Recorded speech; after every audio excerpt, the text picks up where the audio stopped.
Friends, आंखों में जो अरमान लिया, मंजिल को जब मान लिया, तो मान लिया मतलब मान लिया, और ठान लिया मतलब ठान लिया। अब हम पीछे नहीं हटने वाले, और अब हम जो है ना 95 प्लस जो है ना बना कर ही रहेंगे, क्योंकि ये हमने ठान लिया है। और जब हम एक बार ठान लेते हैं, तो जब ठान लिया तो ठान लिया। तो भाई साहब, हमारी जो कैप्सूल सीरीज है, इस कैप्सूल सीरीज में मैं राहुल सर आप सबका बहुत बहुत स्वागत करता हूं। तो आप दोस्तों साथ में हमारे जुड़े हो, आप मेहनत कर रहे हो। आई होप आप बहुत अच्छे से मेहनत कर रहे होगे।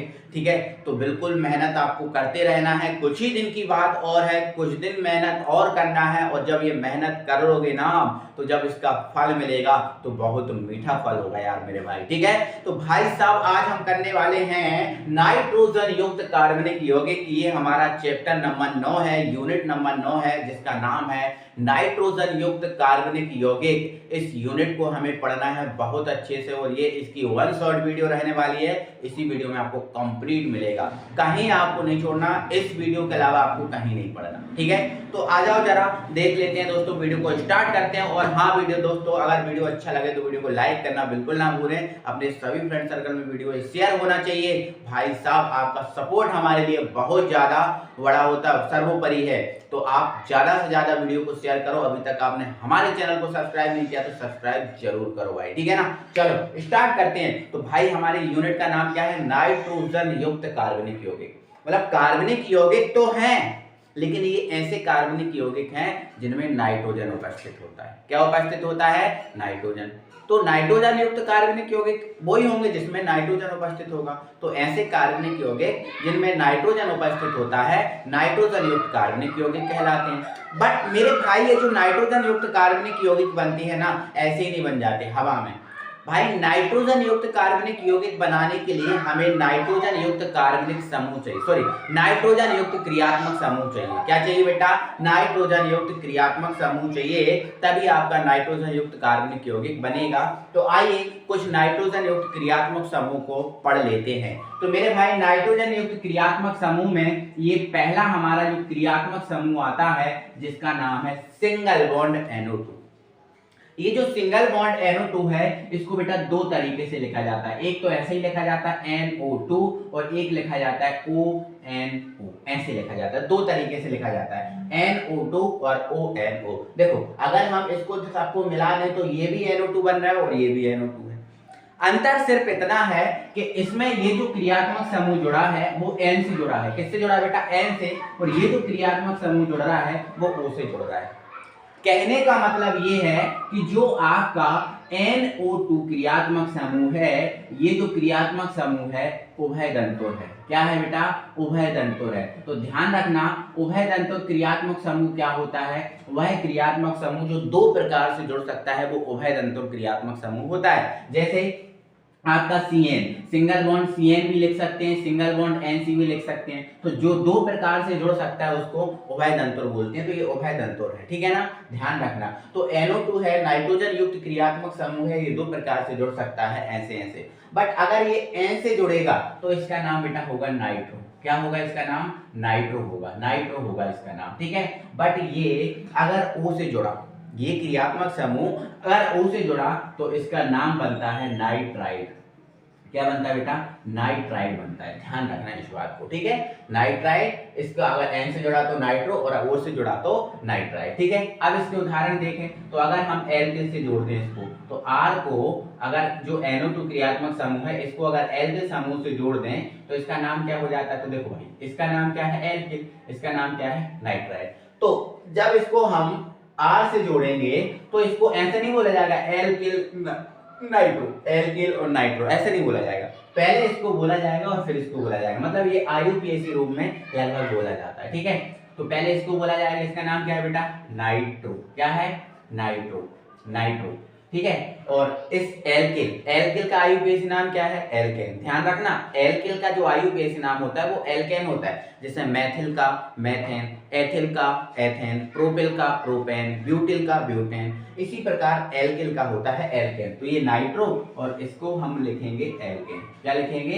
एल्केन। तो इसको हम नाइट्रो एल्केन बोलेंगे। मतलब NO2 वाले जो क्रियात्मक समूह होंगे उसमें पहले क्रियात्मक समूह को बोलना है और फिर आपको श्रेणी को बोलना, जैसे एल्किल थी तो एल्किल थी, ठीक है। लेकिन इसमें आप साधारण बोल सकते हो। इसका उदाहरण बनाए, अगर आर से बोलें ONO, इसका साधारण नाम भी आप बोल सकते हो, ठीक है। जैसे एल्किल है और ये नाइट्राइड है, तो इसको आप साधारणता एल्किल नाइट्राइड बोल सकते हो, एल्किल नाइट्राइड बोल सकते हो, एल्किल नाइट्राइड इसको बोल सकते हो। इन बातों को आपको बहुत अच्छे से ध्यान रखना मेरे भाई, ठीक है। चलो आगे बढ़ेंगे, आगे लिखेंगे। अब देखो नेक्स्ट हमें क्रियात्मक समूह रखना है NH2। अब आपको पता ही है NH2 क्या होता है, एमीन होता है। क्या होता है बेटा, एमीन होता है। बट IUPAC में इसको एमीनो बोला जाता है। क्या बोला जाता है बेटा, एमीनो। देखो साधारण नाम NH2 का क्या है, एमीन है, और इसको बोला जाता है एमीनो, ठीक है। अभी देखो एन, देखो एमिनो, एमीन जो है हम एन को बोलते हैं बेटा, एमीन या जो एमिनो है वो एन को बोलते हैं। एच तो बैलेंसी के लिए लगा होता है। किसके लिए लगा होता है, बैलेंसी के लिए। अब इसमें एक बॉन्ड लगा है, मतलब इससे एक ही एल्किल समूह जुड़ सकता है। अब एक एल्किल समूह अगर एमीन से जुड़ा है, एक एल्किल समूह एमीन से जुड़ा है, तो इसको हम क्या बोलते हैं, ऐसे लिखेंगे उदाहरण में। तो इसका नाम बेटा हो जाता है प्राथमिक एमीन, प्राथमिक या फिर हम बोले 1 डिग्री एमीन, प्राथमिक या 1 डिग्री एमीन, है ना। तो ध्यान रखना, अगर एमीन मतलब NH से या फिर N से एक एल्किल समूह जुड़ा है तो वो प्राथमिक एमीन है, ठीक है। लेकिन जब N से 2 एल्किल समूह जुड़ेंगे तो उसको कैसे लिखना पड़ेगा, ऐसे लिखना पड़ेगा, 2 बॉन्ड लगाने पड़ेंगे। देखो जब 2 एल्किल समूह जुड़ेंगे तो 2 बॉन्ड लगाने पड़ेंगे ना, तो ऐसे 2 बॉन्ड लगेंगे। अब जब 2 बॉन्ड लगा दिए तो N को बैलेंस करने के लिए एक ही H चाहिए। अब 2 H क्यों नहीं लगा, इसमें 2 H थे। तो देखो नाइट्रोजन की वैलेंसी कितनी होती है, 3, तो यहाँ 2 H और एक बॉन्ड 3 हो रही। यहाँ भी देखो 2 बॉन्ड और एक H 3 हो रही, है ना। तो अब इससे कितने एल्किल समूह जोड़ सकते हैं, 2। अगर हमें N से 3 एल्किल समूह जोड़ना है तो N को कैसे लिखना पड़ेगा, ऐसे लिखना पड़ेगा। अब H नहीं लगेगा क्योंकि N की वैलेंसी 3 हो रही है, बॉन्ड के द्वारा ही हो गई है, ठीक है। तो इसका नाम भी बेटा एमीन ही है, इसका नाम भी क्या है, एमीन है, और इसका नाम भी क्या है, एमीन ही है, ठीक है। अब इससे कितने एल्किल समूह जोड़ सकते हैं, 2। अब इससे 2 एल्किल समूह जोड़ सकते हैं, तो जिससे देखो एक एल्किल समूह जुड़ा है तो उसे प्राथमिक एमीन बोलते हैं, 2 एल्किल समूह जुड़े हैं तो उसे हम बोलते हैं बेटा द्वितीय या फिर 2 डिग्री, द्वितीय या फिर 2 डिग्री एमीन बोलते हैं। और अगर N से 3 एल्किल समूह जुड़े हैं, जैसे ये 3, इससे 3 जोड़ सकते हैं ना, 1 2 और ये 3, ये N, ये R और ये R, तो इसको हम कौन सा एमीन बोलेंगे बेटा, तृतीय एमीन बोलेंगे, तृतीय या फिर 3 डिग्री एमीन। तो ये ध्यान रखना है। तो ये नाइट्रोजन युक्त कार्बनिक यौगिक कहलाती है। क्या कहलाती है, नाइट्रोजन युक्त कार्बनिक यौगिक कहलाते हैं, ठीक है। तो ध्यान रखना, एक R जुड़ा है तो प्राथमिक एमीन, 2 R जुड़े हैं तो द्वितीय एमीन, 3 R जुड़े हैं तो तृतीय एमीन। तो ऐसे करके आपको इनको बहुत अच्छे से याद रखना है, ठीक है। और यही क्रियात्मक समूह का नाइट्रोजन युक्त कार्बनिक यौगिक में जो है ना, वो नाइट्रोजन युक्त कार्बनिक यौगिक बनाते हैं। ये नाइट्रोजन युक्त क्रियात्मक समूह है ना, तो यदि किसी कार्बनिक यौगिक से नाइट्रोजन युक्त क्रियात्मक समूह जुड़ जाता है तो वो पूरा बन जाता है नाइट्रोजन युक्त कार्बनिक यौगिक, है ना। तो इन समूह को आपको याद रखना है। तो आओ जरा कुछ फॉर्मूलों पे बात कर लेते हैं ताकि आपको फिर दिक्कत ना जाए, और फिर इसके बाद हम आगे बढ़ेंगे, ठीक है। देखो इधर ये साधारणता तो हो ही गया, है ना। जैसे अगर ये एल्किल CH3 की R की जगह अगर CH3 रख दूं और ये मैं NO2 रख दूं, तो ये क्या आपका नाइट्रो और ये आपका मैथिल का IUPAC नाम मैथेन, क्योंकि इसका हम IUPAC नाम ही बोलते हैं, ठीक है। तो इसका नाम क्या हो गया बेटा, नाइट्रोमेथेन। अब यदि इसके साथ एथिल आ जाए, क्या आ जाए बेटा, एथिल आ जाए, तो नाइट्रोएथेन हो जाएगा। क्या हो जाएगा, नाइट्रोएथेन हो जाएगा, आप कर सकते हो, ठीक है। और यदि इस NO2 को मैं रिंग के साथ जोड़ दूं, ऐसा रिंग के साथ जोड़ दूं, तो ये नाइट्रो और ये बेंजीन, तो इसको हम क्या बोलने लगेंगे, नाइट्रो और ये बेंजीन, नाइट्रो बेंजीन। ऐसे करके कुछ फॉर्मूले आपको याद रखना है, ठीक है ना। चलो इसके बाद अगर हम CN की बोले तो CN हमारा क्या होता है, साइनाइड होता है। CN क्या होता है बेटा, साइनाइड होता है। और NC क्या होता है, आइसोसाइनाइड। क्या होता है, आइसोसाइनाइड। तो इससे भी कुछ फॉर्मूले आप तैयार कर लेना, ठीक है। जैसे अगर मैथिल के साथ CN जुड़ा है तो ये मैथिल साइनाइड हो जाएगा, है ना। और एथिल के साथ अगर CN जुड़ा है तो ये एथिल साइनाइड हो जाएगा, ठीक है। और यदि मैथिल के साथ NC जुड़ा है तो ये मैथिल आइसोसाइनाइड हो जाएगा, और यदि एथिल के साथ NC जुड़ा है तो ये एथिल आइसोसाइनाइड हो जाएगा ना। और बेंजीन के साथ जुड़ा है CN तो बेंजीन साइनाइड, जैसे ये आपका बेंजीन है, ये आपका क्या है बेंजीन, अगर इसके साथ CN जोड़ दें तो ये बेंजीन साइनाइड, ठीक है, और NC जोड़ दें तो बेंजीन आइसोसाइनाइड, ठीक है। ये फॉर्मूले आपको याद रखनी है, ठीक है ना। चलो ओके, अब देखो ये आपका कौन सा है एमीन, प्राथमिक एमीन। देखो एक एल्किल समूह जुड़ा तो इसको प्राथमिक एमीन बोलते हैं। ये भी कौन सा एमीन है, प्राथमिक एमीन। एक एल्किल समूह जिससे जुड़ा है वो प्राथमिक एमीन होगा, और दो एल्किल समूह जुड़े हैं तो द्वितीय, और तीन एल्किल समूह जुड़े हैं तो तृतीय। इसमें हमें एक फॉर्मूला याद और रखना पड़ेगा, ठीक है।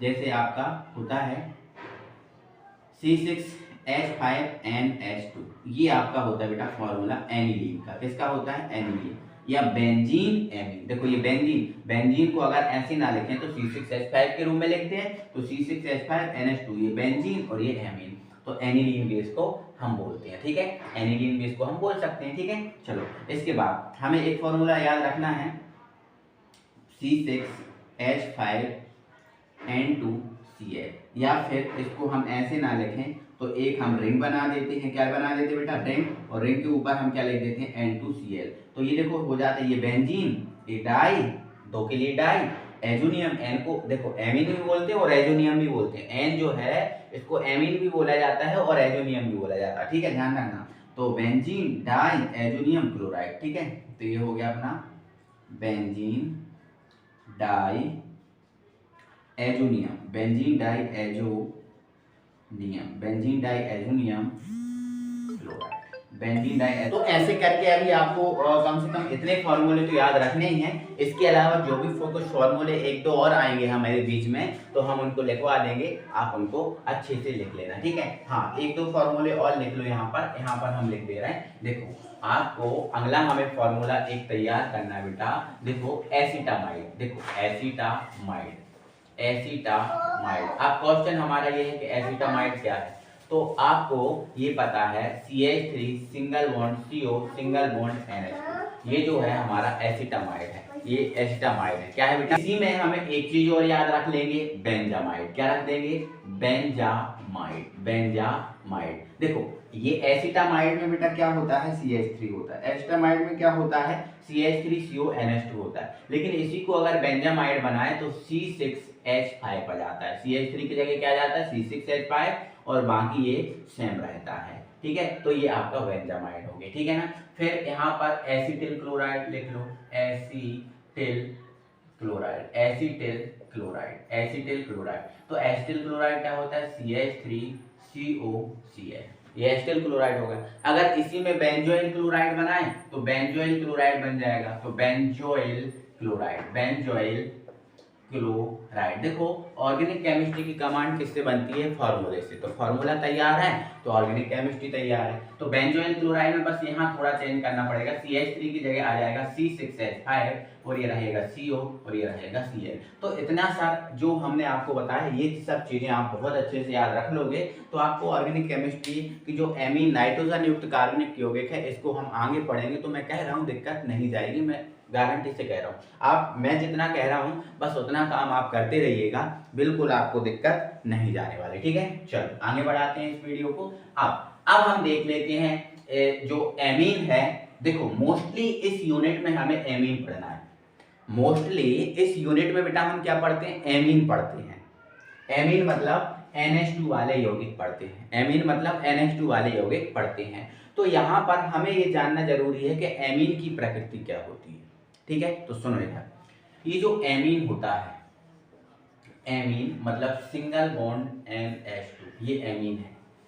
एमीन की अगर हम प्रकृति की बात करें कि इसकी प्रकृति क्या है, किस प्रकृति का है, तो ये बेटा जो एमीन है ये क्षारीय प्रकृति का है। कौन सी प्रकृति का है, एमीन क्षारीय प्रकृति का। ध्यान रखना एमीन है क्षारीय प्रकृति का। कोई सा भी एमीन हो, प्राथमिक एमीन हो, द्वितीय एमीन हो, मैथिल है ना, तृतीय एमीन हो, या फिर बेंजीन वाला एमीन हो, कोई सा भी एमीन हो वो क्षारीय प्रकृति का होता है। तो इसमें ये क्षारीय प्रकृति का जो गुण है वो आता किसके कारण है, बात ये रखनी पड़ेगी। ये क्षारीय प्रकृति का गुण आता किसके कारण, वो बात याद रखनी पड़ेगी। देखो आपको पता है ये एमीन में क्या होता है, नाइट्रोजन। एमीन में क्या होता है, नाइट्रोजन होता है। अब ये जो नाइट्रोजन है, इस नाइट्रोजन का परमाणु क्रमांक कितना होता है, 7। अब नाइट्रोजन का परमाणु क्रमांक 7 होता है, तो पहली कक्षा में कितने इलेक्ट्रॉन जाते हैं 2 और दूसरी कक्षा में कितने इलेक्ट्रॉन जाते हैं 5। तो कहने का मतलब ये है कि जो नाइट्रोजन है इसके संयोजकता कोष में बेटा 7 इलेक्ट्रॉन हैं। कितने इलेक्ट्रॉन है 7। अब जब 7 इलेक्ट्रॉन है तो 7 इलेक्ट्रॉन में से नाइट्रोजन क्या करता है, केवल 3 वैलेंसी शो करता है। 7 देखो सॉरी 5 इलेक्ट्रॉन है। नाइट्रोजन के संयोजकता कोष में कितने इलेक्ट्रॉन है बेटा 5। ये संयोजकता कोष, अंतिम कोष कौन सा होता है संयोजकता कोष, और इसमें कितने इलेक्ट्रॉन है 5। अब 5 में से नाइट्रोजन बैलेंसी तो 300 करता है, यहां भी हमने बैलेंसी 300 कराई, यहां भी 3 कराई, यहां भी 3 कराई। क्यों? क्योंकि 5 को 8 बनाने के लिए 3 की आवश्यकता होती है, तो 3 इलेक्ट्रॉन बाहर से लेता है, इसलिए ये जो नाइट्रोजन है 3 बैलेंसी शो करता है, मतलब 3 बॉन्ड बना लेता है। लेकिन संयोजकता कोष में होते कितने इलेक्ट्रॉन है 5। तो क्या होता है मेरे भाई, ये जो नाइट्रोजन है ये 3 बॉन्ड शो बना, 3 बैलेंसी शो करता है, 3 बॉन्ड बनाता है। और जब होते कितने इलेक्ट्रॉन है 5, तो 3 बॉन्ड बना लेता है, और 3 बॉन्ड बनाता है तो एक एक इलेक्ट्रॉन यहां दे देता है, एक इसको दे देता है, एक इसको दे देता है, एक इसको दे देता है। तो 3 बॉन्ड, तो 3 जो इलेक्ट्रॉन है वो तो बॉन्ड बनाने में चले गए, इसके 5 इलेक्ट्रॉन में से 3 तो बॉन्ड बनाने में चले गए। लेकिन ये जो इलेक्ट्रॉन है, ये जो इलेक्ट्रॉन ऐसे हैं जो बंध निर्माण की प्रक्रिया में भाग नहीं लेते। ठीक है, तो किसी भी परमाणु के ऐसे इलेक्ट्रॉन जो बंध निर्माण की प्रक्रिया में भाग नहीं लेते, उन इलेक्ट्रॉनों को हम बोलते हैं एकांकी इलेक्ट्रॉन युग्म। एकांकी इलेक्ट्रॉन युग्म, तो क्या बोलते हैं उन्हें, एकांकी इलेक्ट्रॉन युग्म बोलते हैं। तो कहने का मतलब यह है कि नाइट्रोजन के पास एक एकांकी इलेक्ट्रॉन युग्म होता है। नाइट्रोजन के पास एक एकांकी इलेक्ट्रॉन युग्म होता है। अब ये जो एकांकी इलेक्ट्रॉन युग्म होता है, ये जो एकांकी इलेक्ट्रॉन युग्म होने के कारण इस नाइट्रोजन के पास एकांकी इलेक्ट्रॉन युग्म को दान करने की क्षमता होती है। दान करने की क्या होती है, क्षमता होती है। और इलेक्ट्रॉन युग्म दान करने की जो क्षमता होती है, इसी के कारण ये क्षारीय प्रकृति का होता है। जो नाइट्रोजन के पास एकांकी इलेक्ट्रॉन युग्म होता है, इस नाइट्रोजन एकांकी इलेक्ट्रॉन युग्म को दान करने की क्षमता रखता है, दान करने की क्या रखता है, प्रवृत्ति रखता है, इसीलिए यह क्षारीय प्रकृति का होता है। ध्यान रखना, ठीक है। क्यों ऐसा क्यों होता है सर, ऐसा क्यों होता है, तो देखो आपने 11th में लुईस का अम्ल क्षार सिद्धांत पढ़ा था। लुईस वैज्ञानिक का एक अम्ल क्षार सिद्धांत पढ़ा था, उसमें हमने ये सीखा था कि जो एकांकी इलेक्ट्रॉन युग्म दान करता है या जो एकांकी इलेक्ट्रॉन दान करने की क्षमता रखता है वो क्षार होता है लुईस के अनुसार। तो इसीलिए ये क्षारीय प्रकृति का है, क्योंकि इसके एकांक इलेक्ट्रॉन युग्म दान करने की क्षमता होती है। और लुईस ने बोला था जो एकांक इलेक्ट्रॉन युग्म दान करता है वो क्षार होता है, इसीलिए क्षारीय प्रकृति का होता है। ठीक है, तो अगर क्वेश्चन आए कि नाइट्रोजन की क्षारीय प्रकृति किसके कारण होती है, तो आपको क्या आंसर देना है, नाइट्रोजन पर उपस्थित एकांकी इलेक्ट्रॉन युग्म के कारण नाइट्रोजन की प्रकृति क्षारीय होती है। नाइट्रोजन की प्रकृति क्षारीय होती है, बस ये आपको इसका आंसर देना है। तो ये आपको क्षारीय प्रकृति का आपको समझ में आ गया। अब इस क्षारीय प्रकृति का में भी कोई ज्यादा क्षारीय होता है और कोई कम क्षारीय होता है, वो उसको भी आप समझ लो, यहाँ से उसको भी आप समझ लो। इसका आप स्क्रीनशॉट ले लियो, है ना, आप रख लेना स्क्रीनशॉट लेके। इसको आगे हम बढ़ाते हैं, यहाँ हम जगह है हमारे पास, यहाँ निकाल देते हैं। देखो यहाँ पर ध्यान से समझना, हमारे पास एक है ये अमोनिया। देखो अमोनिया में भी एन है, मतलब इसके अंदर भी क्षारीय गुण है। अमोनिया में क्या है बेटा, एन है, मतलब इसके अंदर भी क्या है बेटा, क्षारीय गुण है। ठीक है, इसके बाद आता है बेटा एनिलीन। क्या आता है, एनिलीन। क्या आता है, एनिलीन। ये रिंग के ऊपर NH2। इसके बाद हमारे पास एक आता है द्वितीय एमीन। द्वितीय एमीन सॉरी प्राथमिक एमीन RNH2। RNH2। इसके बाद हमारे पास आता है द्वितीय एमीन RNH। द्वितीय एमीन क्या होता है, RNH होता है ना। देखो R single bond NH single bond R, यही होता है ना द्वितीय एमीन। तो R और ये NH, इसको ऐसे हम लिख सकते हैं, कोई दिक्कत नहीं है। ठीक है, R की जगह मेथिल एथिल प्रोपिल कुछ भी आ सकता है। ठीक है, अगर हम तृतीय एमीन लिखें तो हमें ऐसे लिखना पड़ेगा, ऐसे R3N।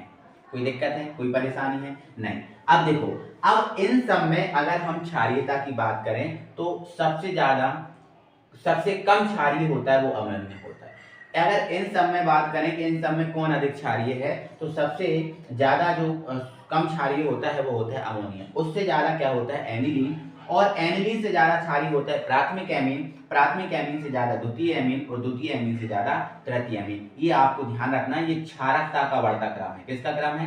क्षारकता।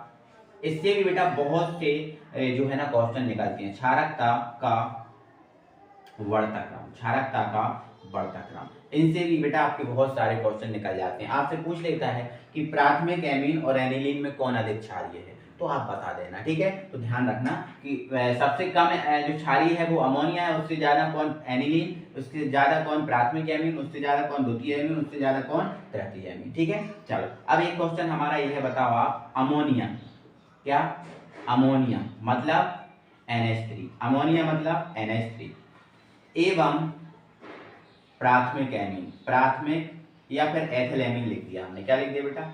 Ethyl amine, ethyl amine में कौन अधिक क्षारीय है? अमोनिया और एथिल एमीन में, एथिल एमीन मतलब, एथिल एमीन मतलब CH3NH, no no no no no, थोड़ी मिस्टेक हो गई, C2H5NH2, ये एथिल एमीन है। तो बताओ इन दोनों में, अमोनिया और इन दोनों में कौन अधिक क्षारीय है? तो आप कहोगे यही अधिक क्षारीय है, क्योंकि ये आपका प्राथमिक एमीन है। तो जिसके साथ NH2 है वो प्राथमिक एमीन, तो NH2 है ये प्राथमिक एमीन, जिसके साथ NH है, 2 R है, या फिर एक जिसमें R है तो एक ही R तो है C2H5, R की जगह मैथिल एथिल कुछ भी रख सकते हैं, तो ये R, तो ये प्राथमिक एमीन है, ये प्राथमिक एमीन है। तो अगर 2 R होते, मतलब C2H5 के 2 अणु होते द्वितीय एमीन, और C2H5 के 3 अणु होते तृतीय एमीन। इसी प्रकार अगर ये लिख दिया हमने CH3NH2, बताओ ये कौन सा एमीन है? तो आप कहोगे सर प्राथमिक एमीन है, क्योंकि इसमें CH3 का एक अणु है, ठीक है। तो ये क्षारकता का बढ़ता क्रम है। और अमोनिया और एथिल एमीन में कौन अधिक क्षारीय है? तो एथिल एमीन जो है वो अधिक क्षारीय, क्योंकि एथिल एमीन देखो आप यहाँ आएगा, समझ रहे ना। तो ध्यान रखना इन बातों को, ठीक है। ये क्षारकता का बढ़ता क्रम है, मोस्ट इंपोर्टेंट है, ये पेपर में आपका आता है, आपसे पूछ लेता है कौन अधिक क्षारीय है और कौन कम क्षारीय, ठीक है। अब अधिक और कम क्षारीय ये क्यों है और ये क्यों है, अगर इसके बारे में बताऊं तो बेटा ये प्रेरणिक प्रभाव के कारण होता है। किसके कारण पॉसिबल है? प्रेरणिक प्रभाव के कारण, ठीक है। प्रेरणिक प्रभाव देखो एल्किल और ऋणात्मक समूह के मध्य होता है। जो प्रेरणिक प्रभाव होता है वो एल्किल और ऋणात्मक समूह के मध्य होता है। आपको देखो मैं यहाँ समझाऊं थोड़ा, देखो इधर। अब जो NH3 है, NH3, इससे कितने H जुड़े हैं? 3 H। कितने H जुड़े हैं? सॉरी, N से कितने H जुड़े हैं? 3, 1 2 3, ये 3 H जुड़ गए, एक H यहाँ, एक H यहाँ, एक H यहाँ, ठीक है, और एक एकांश इलेक्ट्रॉन युग्म।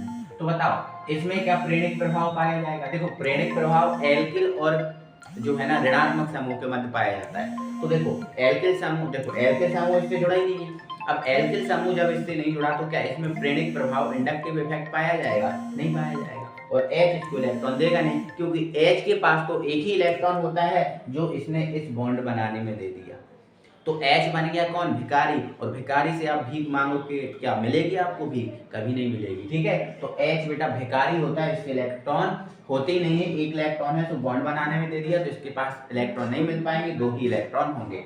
लेकिन अगर इसकी बात करें तो ये इससे अधिक क्षारीय होता है, क्योंकि इसमें बेंजीन समूह होता है, ठीक है। और इसकी बात करें तो ये इससे अधिक समूह होता है। देखो इधर यहाँ पर मैंने जोड़ दिया R, ये जोड़ा N, H कितने हैं इसमें? 2, ये 2 H जोड़ दिए, एक ऊपर और एक नीचे, इसके पास 2 एकांकी इलेक्ट्रॉन है।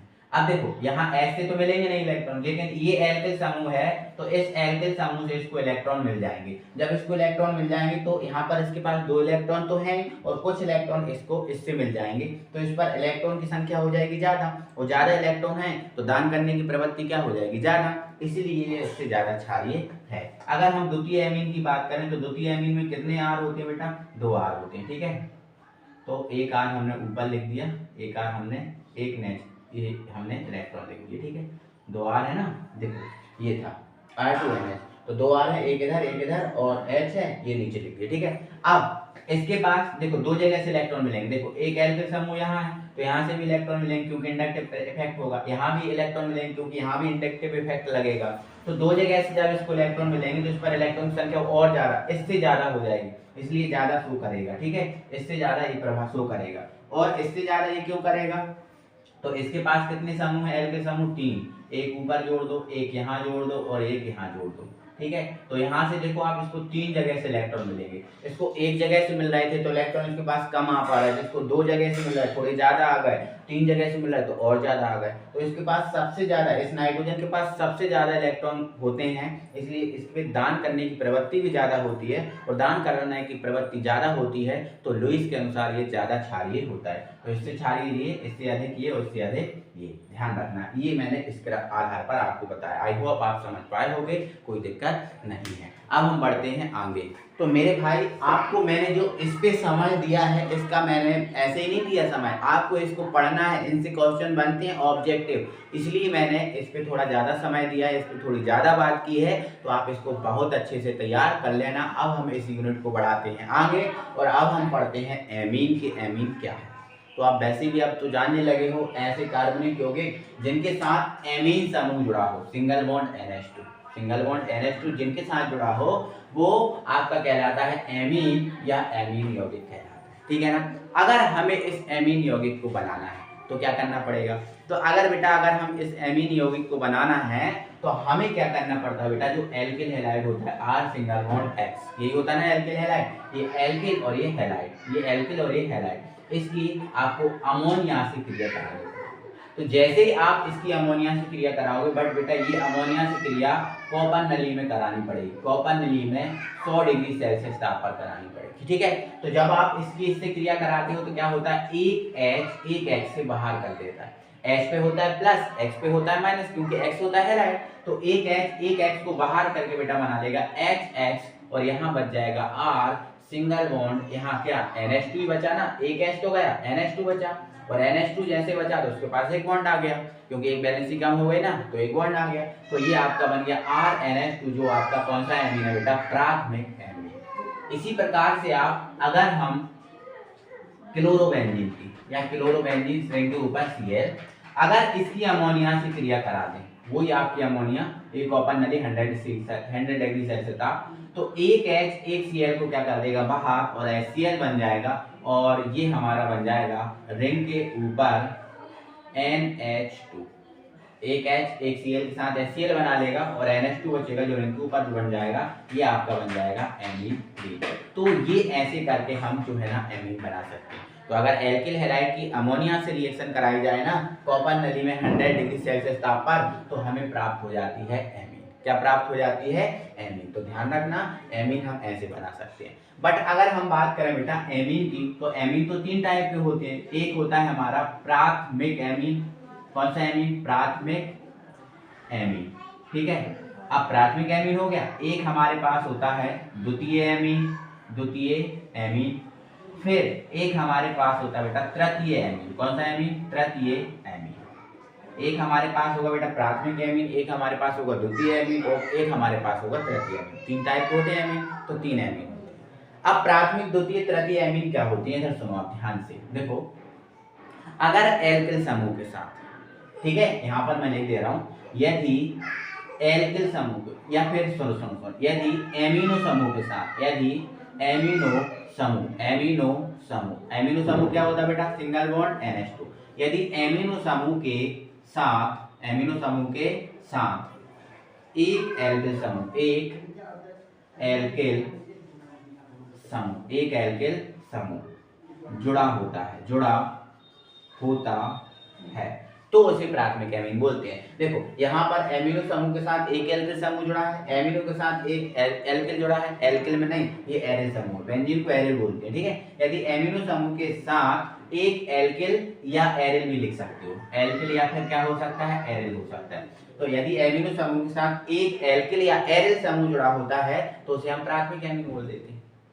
तो प्राथमिक एमीन तो ऐसे ही बनाएंगे, अगर हम इस एल्किल हैलाइड की अमोनिया से क्रिया करा दें, है ना, कॉपर नली में। कौन सी नली में बेटा?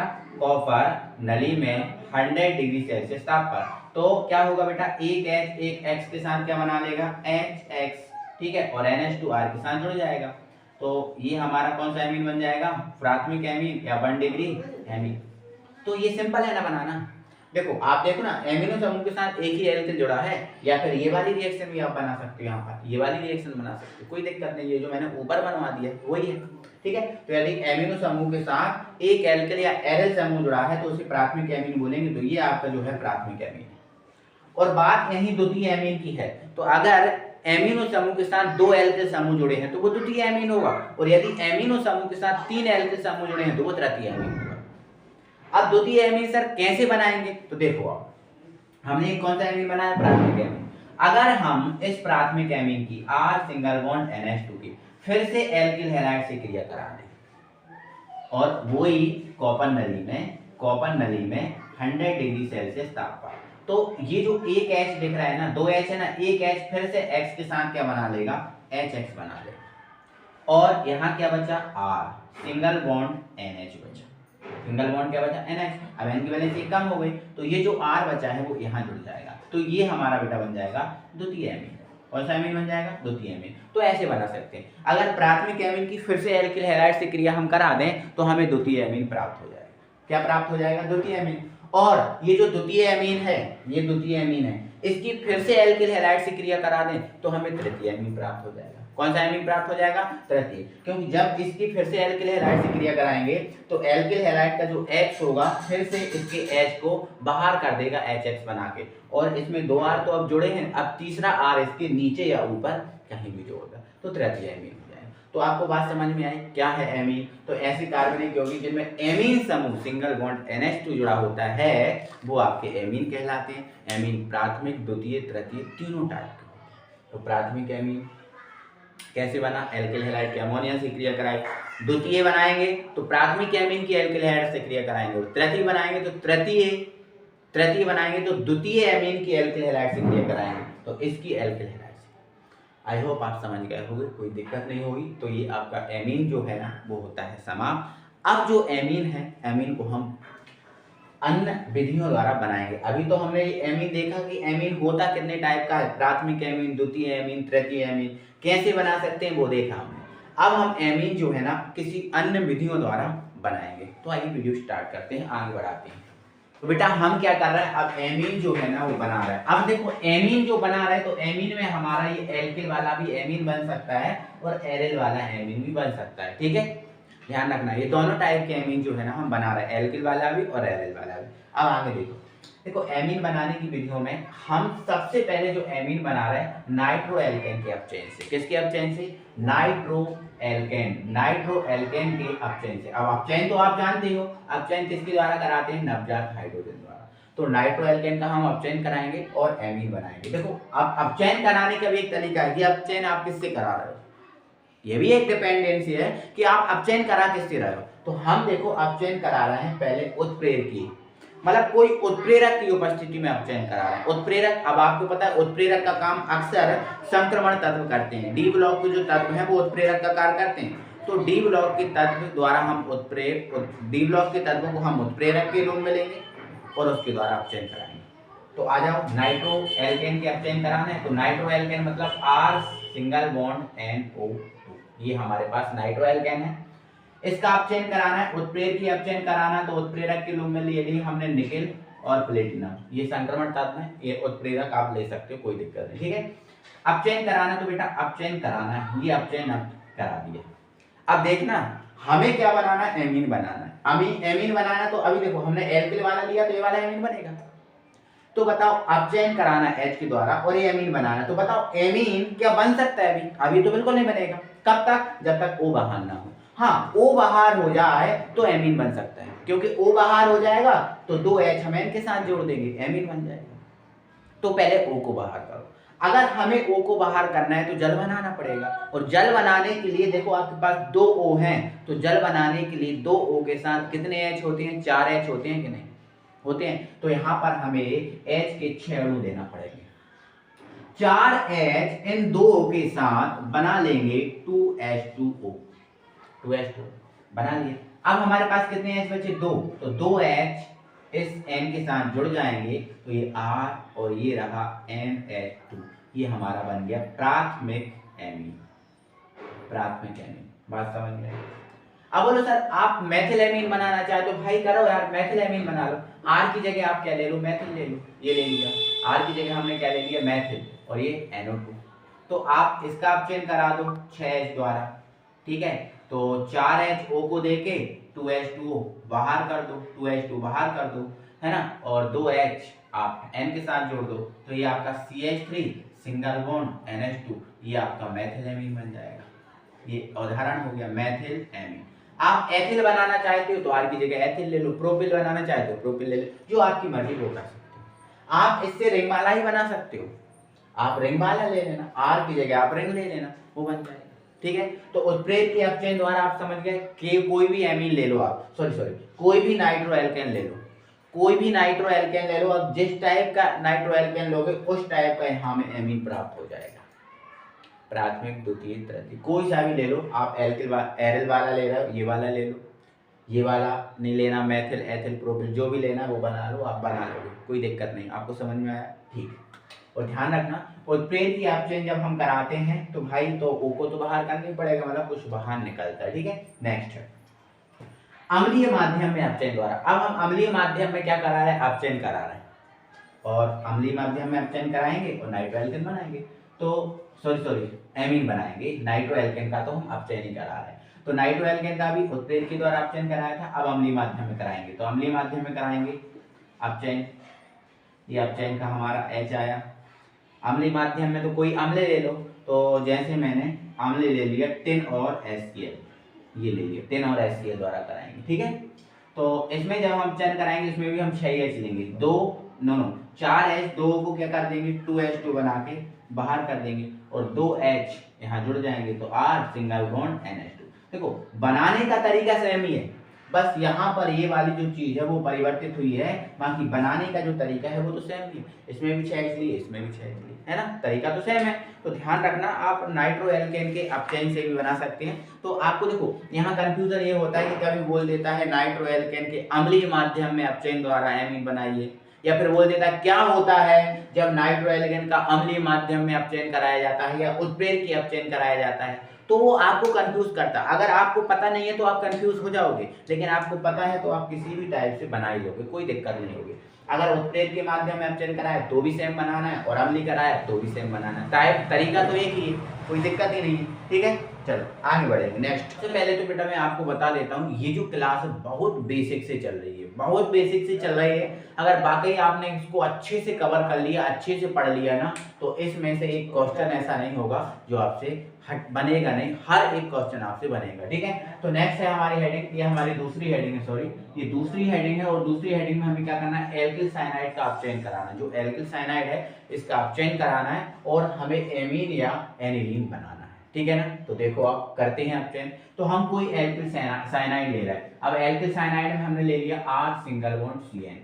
अब इसका अपचयन कराना, एक सेकंड रुक जाओ, अब अपचयन तो कराना है, बट अपचयन किससे कराएं ये भी हमारा क्वेश्चन है। तो भाई आप अपचयन देखो दो चीजें से करा के आप देखोगे। ठीक है, पहला जो आप अपचयन करा रहे हो, ए वाला, ए पॉइंट डाल देना, ए लिथियम एल्यूमिनियम हाइड्राइड द्वारा।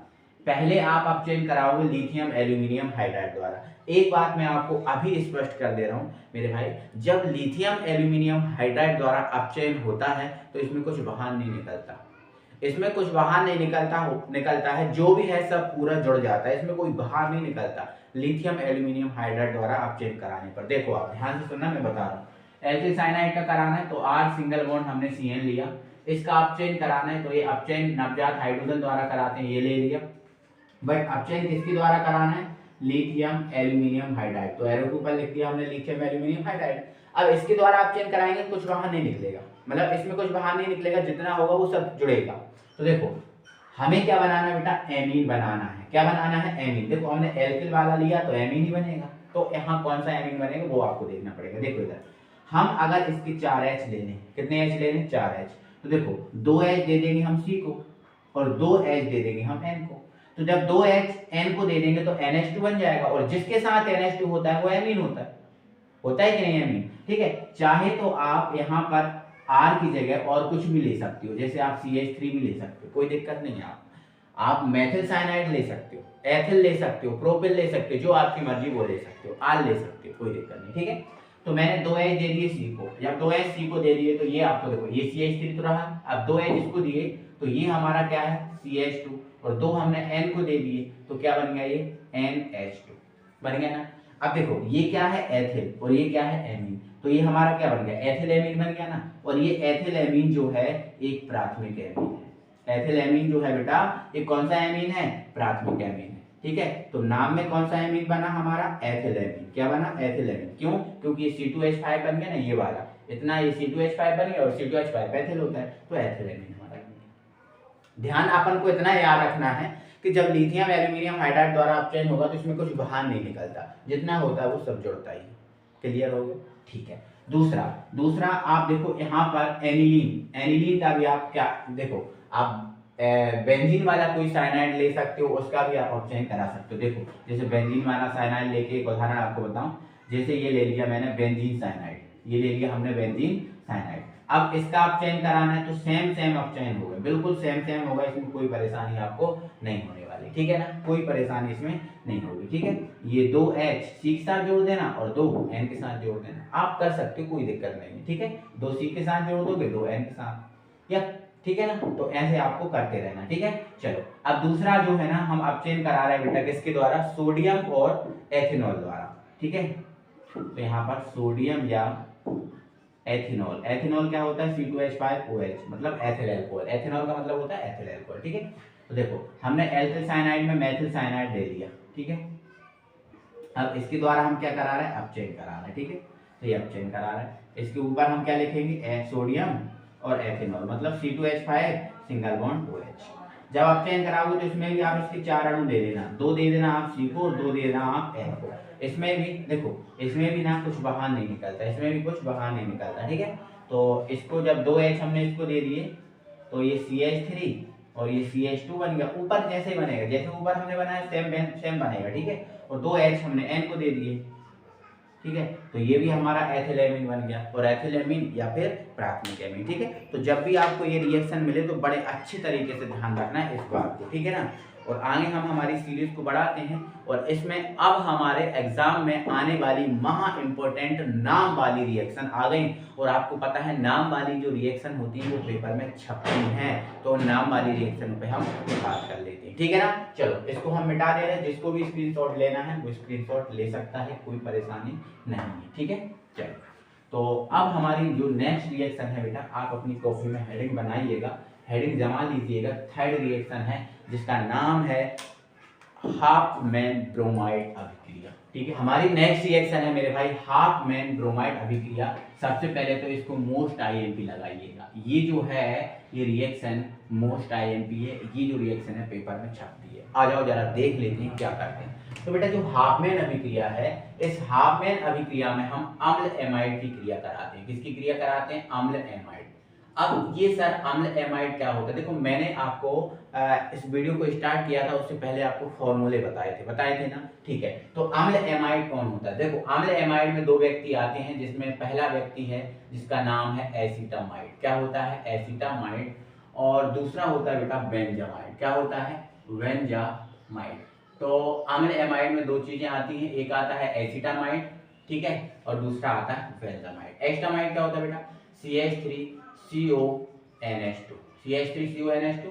और बेंजामाइड में क्या होता है, बेंजामाइड में होता है C6H5CONH2, ये होता है बेंजामाइड। ठीक है, तो हाफमैन जो ब्रोमाइड अभिक्रिया है, इस हाफमैन ब्रोमाइड अभिक्रिया में हम क्या करते हैं, एसिटामाइड या बेंजामाइड, एसिटामाइड या बेंजामाइड की क्रिया कराते हैं। ठीक है ना, तो ध्यान से सुनना इस बात को। इस अभिक्रिया में हम क्या करते हैं, एसिटामाइड CH3CONH2 या बेंजामाइड, ये मैंने यहाँ लिख दिया है एसिटामाइड है, एसिटामाइड को ब्रोमीन मतलब Br2, ब्रोमीन मतलब क्या होता है Br2 और KOH, और क्या KOH। ब्रोमीन मतलब क्या होता है Br2 और KOH मतलब क्या होता है, KOH ही होता है। ठीक है, KOH हो गया। ठीक है, अब इन तीनों को लेंगे, है ना, तो एसिटामाइड, ब्रोमीन और KOH, इन तीनों के क्या करेंगे, विलयन को लेंगे, और तीनों के विलयन को लेकर हम क्या करेंगे, गर्म करेंगे। तीनों के विलयन को लेकर हम क्या करेंगे, गर्म, किसमें, हाफमैन ब्रोमाइड अभिक्रिया में। ठीक है, एक बार फिर सुन लो, इस अभिक्रिया में एसिटामाइड को ब्रोमीन और KOH विलयन के साथ लेकर गर्म करते हैं। अब देखना, जैसे ही हम क्या करेंगे इसमें गर्म है, तो ध्यान से सुनना, जो एसिटामाइड है, जो आपको दिख रहा है ना एसिटामाइड, इस एसिटामाइड में से जो CO समूह है ये बाहर निकल जाएगा, CO समूह निकल जाएगा बाहर। लेकिन मेरे भाई जब CO समूह बाहर निकलेगा तो ये CO3 के रूप में निकलेगा। किसके रूप में निकलेगा? CO3 के। अब 2 O कहां से आएंगे इसमें? अब ये तो CO है ना, इसके 2 देखो ये CO3 लिखा है तो इसमें 2 O ज्यादा है ना, ये CO है, ये CO3, तो 2 O कहां से लाएंगे? तो मेरे भाई इसमें क्या होता है, इसमें इसके हम 4 अणु लेते हैं। इसके कितने अणु लेते हैं? 4 अणु। तो O हमारे पास 4 होते हैं, तो 2 O जो है ना इस CO के साथ मिल जाते हैं, तो ये CO3 बन जाता है। अब जब देखो ध्यान से सुनना, जब CO3 बन गया तो CO3 पर क्या हो गया? 2 माइनस। अब माइनस वाला है तो इसको क्या चाहिए? प्लस वाला चाहिए। तो प्लस वाला यहाँ कौन है? K। तो ये क्या होता है? K के साथ जोड़ता है तो K पर होता है प्लस। जब इसका फॉर्मूला बनाते हैं तो ये 2 इधर जाते हैं और 1 इधर आते हैं, मतलब ये बन जाता है K2CO3। मतलब ये जो CO निकलेगा बाहर तो क्या बनाएगा? CO3, और ये CO3 किसके साथ जुड़ेगा? K के साथ, तो बन जाएगा K2CO3, जिसमें 2 K बाहर चले जाएंगे। कितने K हैं? 4, इनमें से 2 K बाहर चले जाएंगे। ठीक है, तो यहाँ से बेटा बन जाता है K2CO3। अब K2CO3 बन गए। अब देखो यहाँ O कितने चले गए? 2, C के साथ, इसके साथ, CO के साथ। अब तो K कितने चले गए? 2। अब हमारे पास जो 2 K बचे हैं, 2 K 2 Br के साथ बना लेते हैं 2KBr। 2KBr बन गया। ध्यान से सुनना, 2KBr बन गया।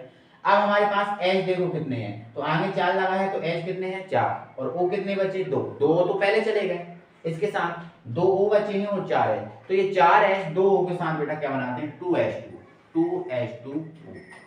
ठीक है ना। अब हमारे पास क्या बचा वो देख लो, तो यहाँ CH3 बचा, यहाँ NH2 बचा, तो ये CH3 और ये NH2। अब ये CH3 NH2 जो हमारा कौन सा एमीन है? प्राथमिक एमीन है, और हम बना क्या रहे हैं? प्राथमिक एमीन ही बना रहे हैं। ठीक है, तो प्राथमिक एमीन में ये मेथिल है और ये एमीन है, तो ये मेथिल एमीन या प्राथमिक एमीन हमारा बन चुका है। ठीक है, तो बोलो रिएक्शन आपको कितनी समझ में आई? ठीक है, आ गई होगी समझ में। ठीक है, जब CO बाहर निकल गया तो CH3 NH2 ही बचा। ठीक है, कैसे कैसे हमने क्या किया वो आपको सब पूरा एक एक करके हमने समझाया। आई होप आप इसको समझ पाए होंगे अच्छे से। ठीक है ना, चलो ध्यान से सुनना। अब इसकी थ्योरी आना, क्योंकि थ्योरी एग्जाम में लिखनी पड़ेगी, तो सुनो कैसे लिखोगे। इस अभिक्रिया में एसिटामाइड को ब्रोमीन व KOH विलयन के साथ गर्म करते हैं, जिससे प्राथमिक एमीन बनता है। क्या बनता है? प्राथमिक एमीन। मुख्य उत्पाद हमारा यही है, जिससे प्राथमिक एमीन बनता है। इस अभिक्रिया को हाफमैन ब्रोमाइड अभिक्रिया कहते हैं, और ये चीजें तो बाहर निकल जाती है। समझ में आया? ये थ्योरी लिखना है और ये रिएक्शन लिखना है, तो बहुत अच्छे समझ में आई होगी, कोई दिक्कत नहीं है। ठीक है ना, तो ये हमारी हाफमैन ब्रोमाइड अभिक्रिया होती है कंप्लीट। और नेक्स्ट हम आगे बढ़ते हैं और नेक्स्ट रिएक्शन पे हम बात करते हैं, और नेक्स्ट और भी ज़्यादा इससे इम्पोर्टेंट अभिक्रिया है, इसको हम मिटा देते हैं पहले। ठीक है ना, इसको हम मिटा देते हैं और चाहे तो हम नीचे बता देंगे। ठीक है ना, अगली रिएक्शन है हमारी बेटा, अगली है हमारी ग्रेवियल। क्या है? Gabriel phthalimide. ग्रेवियल थैलीमाइड अभिक्रिया। ग्रेवियल थैलीमाइड अभिक्रिया। ये जो ग्रेवियल थैलीमाइड अभिक्रिया है बेटा, ये भी मोस्ट IMP रिएक्शन है, और इससे भी हम ना एमीन बनाते हैं। इससे भी हम क्या बनाते हैं? एमीन। ये जो रिएक्शन है बहुत सरल है, आपको दिखने में तो ऐसे लगेगी कि रिएक्शन है ना बहुत ज्यादा कठिन होगी, लेकिन ये जो रिएक्शन है बहुत बहुत बहुत ज्यादा सरल है। कैसे? आओ देखते हैं। अभिक्रिया दिख रही ना बेटा, ये जो अभिक्रिया है दिखने में तो आपको ऐसे लगेगी बहुत खतरनाक है, लेकिन ये रिएक्शन इतनी इजी है, इससे ज्यादा कोई रिएक्शन इजी नहीं। ठीक है, एक फॉर्मूला बस आपको याद रखना पड़ेगा, उस फॉर्मूले से पूरी रिएक्शन बन जाएगी बहुत आसानी से। ध्यान से समझते जाना, बहुत अच्छे से समझाऊंगा मैं। देखो ये जो ग्रेवियल थैलीमाइड अभिक्रिया है, इसमें हमें रखना पड़ेगा फॉर्मूला याद थैलीमाइड का। किसका? थैलीमाइड का। देखो थैलीमाइड का फॉर्मूला क्या होता है, देखो यहाँ समझिए। देखो बेटा, ये जो थैलीमाइड है, इस थैलीमाइड का फॉर्मूला कैसे होता है, तो देखो आपने क्या बनाई? पहले रिंग बनाई, ये आपने बनाई बेंजीन रिंग बना ली। ठीक है, यहाँ ऐसा लगा CO, या ऐसे लगा दिया आपने CO। ठीक है, और दोनों CO को आपने जोड़ दिया NH से। किससे जोड़ दिया? NH से।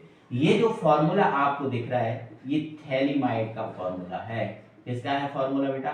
थैलीमाइड का। ये बस याद रखना पड़ेगा आपको। काय का फॉर्मूला है? थैलीमाइड का। देखो हम रिएक्शन को आगे बढ़ाते हैं, थोड़ा हम देख लेते हैं क्वालिटी किस टाइप की आ रही है, थोड़ा सा और इम्प्रूव कर दे रहा है। ठीक है, तो ये जो थैलीमाइड है ना, ये जो थैलीमाइड, ये है फॉर्मूला। इस थैलीमाइड की हम बेटा क्रिया कराते हैं किससे? KOH से। KOH, ये KOH से हमने क्रिया करा। जैसे ही बेटा हम KOH से क्रिया कराएंगे, देखो K तो H को वहां नहीं कर पाएगा क्योंकि K पर भी प्लस H पर भी प्लस, तो क्या होगा, ये जो OH है इस H के साथ जुड़ जाएगा। और आप देखो जब ये OH इस H के साथ जुड़ जाएगा तो क्या बनेगा, H2 बनेगा। तो ये H2 हो गया बाहर, H2 हो गया बाहर। अब बचा कौन, K, तो K जुड़ जाएगा H की जगह पे, है ना। तो देखो आप सेम सेम लिख दो, बिल्कुल जैसा फॉर्मूला है वैसा ही लिख दो। ये आपका रहा CO, ये आपका रहा CO, देखो सेम सेम लिखा। अब यहाँ कौन, N बचा, कौन बचा यहाँ, N बचा ना, और N के H के स्थान पर कौन आ गया, K आ गया, तो ये आ गया K। तो ये क्या था, थैलिमाइड, ये पूरा क्या था, थैलिमाइड। अब इसमें कौन आ गया, पोटेशियम, तो ये बन गया हमारा पोटेशियम और थैलिमाइड। तो ये हमारा क्या बन गया बेटा, potassium phthalimide, potassium phthalimide, potassium phthalimide, ठीक है ना। अब आगे देखना, पोटेशियम थैलिमाइड की हम क्रिया कराएंगे बेटा एल्किल हैलाइड से। एल्किल हैलाइड दे लिया, एल्किल हैलाइड में हमने ले लिया मैथिल क्लोराइड, ठीक है ना। अब ध्यान से सुनना फिर। अब देखो Cl माइनस है और K प्लस है, तो K किसको बाहर कर देगा बेटा, Cl को, तो क्या बन जाएगा, KCl। अब KCl बाहर हो गया। अब K की जगह कौन आ जाएगा, CH3, K की जगह कौन आ जाएगा, CH3। तो आप देखो यहाँ पर ये रही आपकी रिंग, ज्यों की त्यों, ज्यों का त्यों जो लिखा है वो ही लिखो, ज्यों का त्यों, कोई दिक्कत नहीं है, ठीक है। ये आपका क्या है, CO, ये आपका क्या है, CO, ये N है, ये N। अब K की जगह कौन आ गया, CH3, तो ये हमने लिख दिया CH3। तो देखो अब ये पोटेशियम थैलिमाइड था, अब CH3 आ गया, तो CH3 क्या है, मैथिल, तो ये आपका बन गया मैथिल थैलिमाइड। क्या बन गया, ये मैथिल थैलिमाइड, ये अपना बन गया मैथिल थैलिमाइड। लो ये मैथिल थैलिमाइड बन गया। अब जो मैथिल थैलिमाइड है, अब फाइनल रिएक्शन है, अब मैथिल थैलिमाइड है ना, अब इसकी फाइनल रिएक्शन आ गई। अब हम क्या कराएंगे बेटा, ये जो मैथिल थैलिमाइड है इसका हम 20% HCl द्वारा जल अपघटन कराएंगे। अब जल अपघटन 20% HCl, इसका मतलब क्या है, देखो ऐसा हमें जल लेना है जिसमें 20% HCl, ऐसा जल लेना है जिसमें हमें 20% क्या होना चाहिए, HCl होना चाहिए, ऐसा जल लेना है। तो अब 20% HCl द्वारा हम क्या करा देंगे, जल अपघटन। अब जल अपघटन का मतलब होता है जल से क्रिया, जल अपघटन का मतलब क्या होता है, जल से क्रिया होता है, ठीक है ना। तो इसका हम क्या कराएंगे बेटा, जल अपघटन। देखो ध्यान से सुनना, जब हम इसका जल अपघटन कराएंगे बेटा, तो ये कहां से टूटेगा, ये यौगिक कहां से टूटेगा। देखो जल अपघटन हम करा रहे हैं बेटा 2 अणुओं द्वारा, ये हमने 2 जल के अणु लेना है, इनके द्वारा हम जल अपघटन कराएंगे। तो देखो 2 लिए ना, तो आपको पता है ना, आपको ये भी पता है जो जल होता है इसके पास H और OH होता है। क्या होता है, H और OH होता है। देखो ये जो जल है, जल को हम ऐसे लिख सकते हैं ना तोड़कर, H2O ऐसा होता है, तोड़कर हम ऐसा लिख सकते हैं। अब ध्यान से सुनना, जब हम इसको ब्रेक करेंगे तो ये जो है ना यहाँ से ब्रेक हो जाएगा, यहाँ से ब्रेक हो जाएगा, ठीक है ना। अब यहाँ से ब्रेक होगा तो बेटा देखो H2O में होता है HOH, तो हम दे रहे हैं, अब ध्यान से सुनना जरा, हम दे रहे हैं, थोड़ा पेन चेंज कर ले रहे हैं, हम दे रहे हैं OH इसको, ये OH है ना, इसको दे रहा है, और H हम दे रहा है इस वाले को, जो इस वाले तरफ, मतलब जो डैश है इसके इस तरफ है, इसको दे रहे हैं हम H, और इस तरफ वाले को H दे रहे हैं। एक अणु द्वारा हो गया, हमें 2 अणु द्वारा कराना है, तो दूसरा अणु क्या करेगा, यहाँ से इसको तोड़ेगा, यहाँ से, ठीक है। और जब इसको यहाँ से तोड़ेगा तो देखो फिर से हम क्या कर रहे हैं, इसको ब्लैक पेंट कर दे रहे हैं, ठीक है, यहाँ से तोड़ेगा, ध्यान से सुनना है ना। तो फिर हमने HOH होता है, तो OH दे दिया हमने इसको, और H दे दिया हमने इसको, ठीक है ना। अब ध्यान से सुनना, अब हमारे पास ये जो डेटेस है इसके इस तरफ और डेटेस है इसके इस तरफ, क्या क्या बचा, देखो एक तो हमारे पास बचा CH3, क्या बचा, CH3, तो ये लिख दिया हमने CH3। अब N और कितने H हैं, 2 H, तो N और ये रहा H2, दिक्कत नहीं है ना। तो ये CH3 और NH2 जो हमारा कौन सा एमीन है, प्राथमिक एमीन, और हम बना क्या रहे थे, प्राथमिक एमीन, तो हमारा ग्रेवियल थैलिमाइड अभिक्रिया हम प्राथमिक एमीन बन गए, ठीक है। एक बार और समझा रहे, टेंशन मत लेना आप, ठीक है। चलो अब हमारे पास जो बचा है उसको लिख दो, हमारे पास क्या बची है, रिंग बची है, तो ये हमने लिख दी रिंग, क्या लिख दी बेटा, रिंग। यहाँ क्या बचा, C+OH, तो ये लिख दिया हमने C+OH, और यहाँ भी क्या C+OH, देखो ये आ गए ना OH, तो ये C+OH। तो बेटा अगर रिंग पर 2 C+OH होते हैं उसको थैलिक अम्ल बोलते हैं, अगर रिंग पर 2 C+OH होते हैं तो उसको क्या बोलते हैं, थैलिक अम्ल। तो ये थैलिक अम्ल बन गया, बाहर हो गया, ये हमारा प्राथमिक एमीन है जो हमें बनाना, ठीक है। एक बार और समझो, इस अभिक्रिया में हम करेंगे जो थैलिमाइड है इसकी QH से रिएक्शन कराएंगे, ठीक है। तो ये OH H के साथ H2 बना लेगा, कि यहाँ जुड़ जाएगा, जब ये जुड़ जाएगा तो ये पोटेशियम थैलीमाइड, ये पोटेशियम थैलीमाइड बन जाएगा। इसकी एल्किल हैलाइड से रिएक्शन कराएंगे तो Cl K के साथ बाहर बना जाएगा, KCl बना के, और CH3 यहाँ जुड़ जाएगा, तो ये मेथिल और ये थैलीमाइड। अब ये जो मेथिल थैलीमाइड है इसका 20% HCl द्वारा हम जल अपघटन मतलब जल से क्रिया कराएंगे। तो जल से क्रिया कराएंगे तो इसको यहाँ से तोड़ेंगे, ठीक है। तो एक जल को हम ऊपर दे देंगे, एक जल को हम नीचे। तो देखो OH इसको दे दिया, H इसको, अब OH इसको दे दिया, H इसको, तो ये मिला और आपका कौन सा अम्ल बन गया, प्राथमिक एमीन बन गया, और ये इसने थैलिक अम्ल बना दिया। बस ये अभिक्रिया है ग्रेवियल थैलीमाइड। देखो दिखने में तो बहुत खतरनाक लग रही है, लेकिन आप इसको बनाना सीखना मेरे भाई। क्या सीखना? बनाना सीखना। बनाना सीखोगे तभी आपका अम्ल, क्योंकि रट तो पाओगे नहीं, ठीक है ना। एक बार थ्योरी सुन लो। इस अभिक्रिया में थैलीमाइड की KOH के साथ अभिक्रिया कराते हैं। इस अभिक्रिया में थैलीमाइड की KOH के साथ अभिक्रिया कराते हैं, जिससे पोटेशियम थैलीमाइड बनता है, जिसकी मेथिल क्लोराइड है ना, जिसकी मेथिल क्लोराइड से अभिक्रिया करवाने पर मेथिल थैलीमाइड बनता है, जिसका 20% HCl द्वारा जल अपघटन करवाने पर प्राथमिक एमीन प्राप्त होता है, जो हमें बनाना था। ये इसे ग्रेवियल थैलीमाइड अभिक्रिया कहते हैं। तो आई होप आपको बहुत अच्छे से ये चीज़ समझ में आई होगी, समझ में आ ही गई होगी, कोई दिक्कत नहीं है, परेशानी नहीं है। तो मेरे भाई कैसा लगा वीडियो एक बार जरूर बताएं, ठीक है। कैसा लग रहा है वीडियो एक बार जरूर बताएं, ठीक है। और मैं जो एल्किल के साथ रिएक्शन करा रहा हूँ, यही रिएक्शन आप एरल के साथ भी करा सकते हो, कोई दिक्कत नहीं है मेरे भाई, ठीक है ना। चलो आगे हम बढ़ते हैं और रिएक्शन को हम आगे बढ़ाते हैं, और नेक्स्ट जो है ना हम रिएक्शन पढ़ते हैं एमिनो अपघटन अभिक्रिया। कौन सी अभिक्रिया बेटा? एमिनो अपघटन अभिक्रिया। ग्रेवियल थैलीमाइड आप समझ ली, अब एमिनो अपघटन पढ़ते हैं। ये एमिनो अपघटन अभिक्रिया है, ये भी प्राथमिक एमीन बनाने की अभिक्रिया, ठीक है। लेकिन मेरे भाई इसमें जो है ना प्राथमिक, द्वितीय और तृतीय तीनों टाइप के एमीन बन जाते हैं, ठीक है। तो ये कैसी अभिक्रिया है? ये वह अभिक्रिया है जिसमें एल्कोहल या फिनॉल, आपको पता है एल्कोहल क्या होता है? एल्कोहल वो होता है जिसके साथ OH जुड़ा होता है, ठीक है, या फिनॉल। और फिनॉल क्या होता है? यदि रिंग के ऊपर OH जुड़ा है तो ये फिनॉल, ठीक है। तो वह अभिक्रिया जिसमें एल्कोहल या फिनॉल के हाइड्रोक्सी समूह, मतलब ये हाइड्रोक्सी समूह है, ये कौन समूह है? हाइड्रोक्सी समूह। हाइड्रोक्सी समूह मतलब सिंगल बॉन्ड OH का विस्थापन एमिनो समूह। अब एमिनो समूह क्या होता है? तो आपको पता है ना, सिंगल बॉन्ड, एक सेकंड, सिंगल बॉन्ड NH2 होता है, ये आपका एमिनो समूह होता है। तो क्या होता है, एक जो एमिनो अपघटन अभिक्रिया एक ऐसी अभिक्रिया है जिसमें एल्कोहल या फिनॉल के हाइड्रोक्सी समूह का विस्थापन NH2 समूह द्वारा हो जाता है, ठीक है। उसे हम बोलते हैं एमिनो अपघटन अभिक्रिया, ठीक है ना। अब देखो ये कैसे होता है, तो आपको क्या करना पड़ेगा, एल्कोहल की अमोनिया समूह वाले किसी यौगिक से क्रिया करानी पड़ेगी, तब तो विस्थापन होगा, अगर आप एल्कोहल की अमोनिया समूह वाले किसी यौगिक से क्रिया नहीं करा रहे हैं तो बताओ क्या विस्थापन हो पाएगा? कभी नहीं हो पाएगा, ठीक है। तो आप क्या कर लो, पहले एल्कोहल ले लो, जैसे मैंने ये ले लिया alcohol, R single bond OH, ठीक है। इसकी मैं अमोनिया से क्रिया करा दे रहा हूँ, अमोनिया मतलब NH3।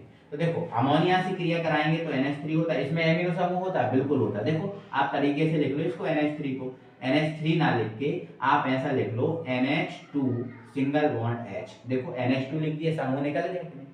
तो क्या होगा, ये जो H है इस OH के द्वारा क्या होगा, जल बना लेगा। या फिर यूं समझो, आप ऐसे मत समझो, ऐसे समझो, दूसरे तरीके से समझो। देखो अब ये एमिनो समूह है और ये हाइड्रोक्सी समूह है, तो इसमें क्या बोला, हाइड्रोक्सी समूह एमिनो समूह द्वारा प्रतिस्थापित हो जाता है। तो ये जो NH2 समूह है वो OH की जगह चला जाएगा, OH इसकी जगह जाएगा। जब ये इधर चला जाएगा तो ये बन जाएगा R NH2, और ये OH इस H के पास आ जाएगा, तो OH और H जब मिलेंगे तो क्या बन जाएगा, H2 बनेगा नहीं। तो हमारा जो है ना वो कौन सा एमीन बन गया, प्राथमिक एमीन बन गया। तो आप बताओ इसमें हाइड्रोक्सी समूह का प्रतिस्थापन क्या एमिनो समूह द्वारा हुआ है? बिल्कुल हुआ है, तो इसमें हमें प्राथमिक एमीन बन गया। तो प्राथमिक जो एमिनो अपघटन अभिक्रिया है इसमें प्राथमिक एमीन बनता है। बट थोड़ा सा आपको ध्यान रखना होता है बेटा कि ये जो अभिक्रिया है इसमें हम इस अभिक्रिया में ये जो एल्कोहल और अमोनिया की एल्यूमिना मतलब Al2O3 एल्यूमिना उत्प्रेरक की उपस्थिति में गर्म करते हैं, ठीक है ना। इसमें हम एल्कोहल और अमोनिया को एल्यूमिना उत्प्रेरक की उपस्थिति में गर्म करते हैं। तो ये ध्यान रखना, आपको ध्यान रखना ये वाली रिएक्शन, ठीक है। इसमें ये फिनॉल के साथ भी रिएक्शन हो सकती है, तो फिनॉल आप ले लो, रिंग के ऊपर OH, ठीक है। अमोनिया ले लो, तो अमोनिया को हम तोड़ के लिख देंगे NH2 और H, तो सेम सेम कहानी बनेगी। यहाँ भी Al2O3 गर्म करोगे तो NH2 H की जगह OH की जगह चला जाएगा और OH NH2 की जगह आ जाएगा, तो ये हमारा बन जाएगा रिंग के ऊपर NH2 और ये हो जाएगा H2, सेम सेम बन जाएगा, ठीक है। तो यही रिएक्शन क्या होता में आती है, जो आपको दिख रही है ना ये रिएक्शन क्या होता में बनती है कल को, ठीक है ना। तो इनको आपको ध्यान रखना है, करना आपको सीखना है कि कैसे कैसे हो रहा है। मैं सब एरो लगा के लिख रहा हूँ, आप लोग अभी आप कॉपी पे लिख रहे हैं तो आप लोग भी एरो लगा के लिखो ये चीजें, है ना, क्योंकि बाद में जब हम पढ़ते हैं तो पता चल जाता है कि कहाँ से क्या कैसा बाहर निकल रहा हुआ है, ठीक है। तो ऐसे करके आप लगा के लिखो, एरो लगा के, ठीक है। तो ये हमारी कौन सी अभिक्रिया कंप्लीट हो जाती है बेटा, एमिनो अपघटन अभिक्रिया कंप्लीट हो जाती है। और अब हम कुछ 2-3 अभिक्रियाएं करेंगे, कुछ विशेष वाली, है ना, जो बहुत ज्यादा इंपॉर्टेंट है। आइए हम उसको समझते हैं। हमारी जो इंपॉर्टेंट अभिक्रिया आ चुकी है मेरे भाई, जिसका नाम है डाईएजोटीकरण अभिक्रिया। ये मोस्ट इंपॉर्टेंट रिएक्शन है, डाईएजोटीकरण अभिक्रिया। आओ जरा इसको बहुत अच्छे से समझ लेते हैं, ठीक है। तो भाई साहब डाईएजोटीकरण अभिक्रिया है, इंपॉर्टेंट अभिक्रिया है। इसमें हमें क्या करना है वो ध्यान रखना है। इसमें हम क्या करते हैं बेटा, जो एनिलीन होता है, एनिलीन क्या होता है, अब एनिलीन बताओ क्या होता है। तो ये आपके पास है रिंग, क्या है बेटा, रिंग। अगर रिंग के ऊपर हम NH2 लिख दें, रिंग के ऊपर क्या लिख दें, NH2, या फिर ऐसे ना लिखें तो हम लिख दें C6H5NH2, तो ये हमारा एनिलीन होता है। तो क्या करते हैं, एनिलीन की ताजे मतलब तुरंत का बना होना चाहिए। ताजे से मतलब ये होता है यहाँ तुरंत का बना होना चाहिए। ये जो HNO2 है ऐसा नहीं हो कि पुराना रखा होना चाहिए, नहीं, ताजा मतलब तुरंत का बना होना चाहिए। ताजे HNO2 और HCl, ताजे HNO2 व HCl के साथ हिमताप, हिमताप मतलब हिमताप वो होता है जिस पर बर्फ गिरती है। हिमताप ऐसा ताप होता है जिस पर बर्फ गिरती है, ठीक है, हिम गिरती है। हिमताप होता है बेटा 0 से 5 डिग्री सेल्सियस। अगर इसी को केल्विन में देखें तो 273 केल्विन से 278 केल्विन जो है वो आपका हिमताप है, ठीक है ना। एनिलीन की ताजे HNO2 व HCl के साथ हिमताप पर, ठीक है ना, अभिक्रिया करवाते हैं, जिससे आपको प्राप्त होता है benzene diazonium chloride, benzene diazonium chloride. अब बेंजीन डाईएजोनियम क्लोराइड क्या होता है बेटा, तो देखो C6H5N2Cl जो है बेंजीन डाईएजोनियम क्लोराइड है, ठीक है ना। तो ये प्राप्त होता है, इस अभिक्रिया को डाईएजोटीकरण अभिक्रिया कहते हैं। आओ जरा समझते हैं, ठीक है ना। देखो ध्यान से सुनना, मैं देखो 2 टाइप से कर रहा हूं, ध्यान से सुनना। देखो एनिलीन की, किसकी, एनिलीन की, तो एनिलीन को आप C6H5NH2 ऐसा लिख सकते हैं, या रिंग के ऊपर NH2 लिख सकते हैं। इसकी किसके साथ, ताजे HNO2, तो ताजा HNO2 और HCl, तो ये रहा HCl, ठीक है।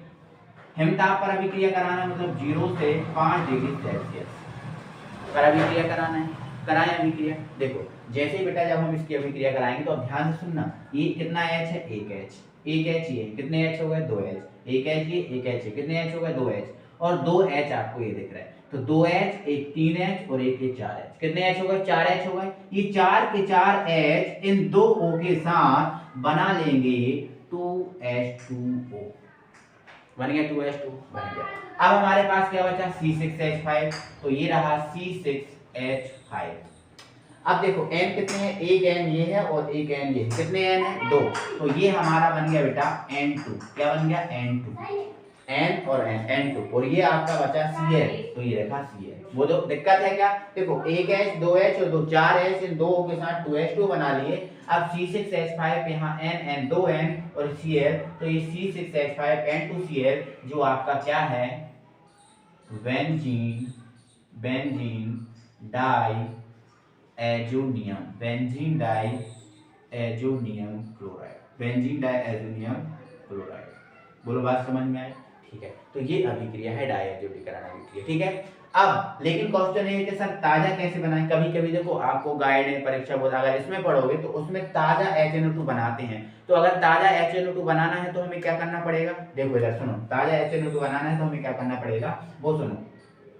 तो हमें क्या करना पड़ेगा, ये हमारे पास है बेटा sodium nitride, NaNO2 sodium nitride है। अगर हम इसकी HCl से क्रिया करा दें, HCl से क्रिया करा दें तो आपको देखो ये H चला जाएगा Na की जगह और Na आ जाएगा H की जगह, ठीक है। तो ये H इधर चला जाएगा तो बन जाएगा HNO2 और ये बन जाएगा NaCl। तो ये ताजा HNO2 बन गया, ठीक है। तो ये आप ऐसे भी कर सकते हो, पहले इसको ताजा HNO2 बना देना, फिर ताजे HNO2 और HCl की क्रिया करा देना। आप ऐसे ही बना सकते हो इसको, ठीक है। पहले ये बना देना या फिर ये बना देना, ठीक है। ये क्वेश्चन दोस्तों क्या होता है, हमें पूछा जाता है। कैसे पूछा जाता है देखो, मैं आपको बता दे रहा हूँ। देखो ऐसा पूछा जाता है, क्या होता है, क्या होता है जब एनिलीन की ताजे एनिलीन की NaNO2 व HCl से क्रिया कराई जाती है। ये ऐसे क्वेश्चन पूछा जाता है। तो आंसर आपका यही है। जब देखो ये बोल रहा है ना, एनिलीन की NaNO2 और HCl से क्रिया कराई जाती है, तो देखो आपको इसको कैसे लिखना है, ऐसे लिखना है। पहले आप NaNO2 को HCl के साथ क्रिया कराना, NaNO2 की HCl के साथ क्रिया कराना और ये बनाना, ठीक है ना। फिर ये वाली जो है हम समझ जाएंगे, जब NaNO2 और HCl आए तो आप समझ जाना कि डायजोटीकरण अभिक्रिया है। तो पहले आप ये बना देना और फिर इस एनिलीन की जो नया बना है ये और जो HCl है वो उससे क्रिया करा के बेंजीन डाइएज़ोनियम क्लोराइड ये जो बना देना, ठीक है ना। तो आपको समझ में आ गया कैसे कैसे करना है, कैसे कैसे आ रही है, समझ में आपको आ गया बहुत अच्छे से। चलो आगे बढ़ते हैं दोस्तों। वीडियो को है ना हम खत्म करने की ओर बढ़ रहे हैं। बस कुछ ही रिएक्शन और बचे हैं, उनको बस कंप्लीट करना है, 1 या 2, ठीक है, ज्यादा नहीं बचा है, ठीक है। चलो देखो हम इस स्लाइड में कंप्लीट करेंगे शॉर्टन बोमन अभिक्रिया और युग्मन अभिक्रिया। कुछ लोग कह रहे हैं एनिलीन की युग्मन अभिक्रिया कराओ, ठीक है। देखो युग्मन अभिक्रिया फिनॉल की भी होती है और एनिलीन की भी होती है। तो युग्मन और फिनॉल की दोनों सेम होती है। मैं दोनों को आपको टाइप से समझा दूंगा, ठीक है, टेंशन मत लेना। देखो पहले शॉर्टन बोमन देख लो। शॉर्टन बोमन में बेटा ये एनिलीन का एसिटिलीकरण भी होता है। ये एनिलीन का एसिटिलीकरण भी कहते हैं, क्योंकि एसिटिलीकरण मतलब होता है एसिटिल क्लोराइड से क्रिया, ठीक है। तो एनिलीन का एसिलीकरण भी इसको बोला जाता है, बट ये शॉर्टन बोमन अभिक्रिया है। तो शॉर्टन बोमन में हम क्या कर रहे हैं बेटा, एनिलीन, ये रहा एनिलीन, रिंग के ऊपर NH2 या C6H5 एनिलीन।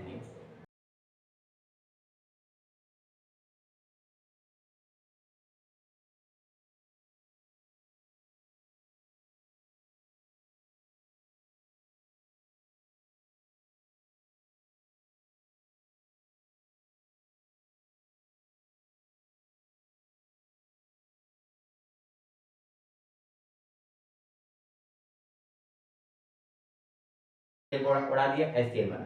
अब देखो इधर क्या बचा, CH3CO, तो ये लिखा हमने CH3, ये रखा हमने CO। आप ऐसे नहीं लिखना चाहते, बॉन्ड बॉन्ड बिल्कुल हटा दो, CH3 ये CO, ठीक है। ये क्या है NH, ये NH, क्योंकि एक H तो Cl के साथ चला गया तो NH बचा। और ये क्या है C6H5, तो ये C6H5। तो देखो ये आपका बेंजीन है या फेनिल है, बेंजीन है या फिर क्या है, फेनिल है। तो ये फेनिल, ये फेनिल, और ये क्या है एसिटामाइड।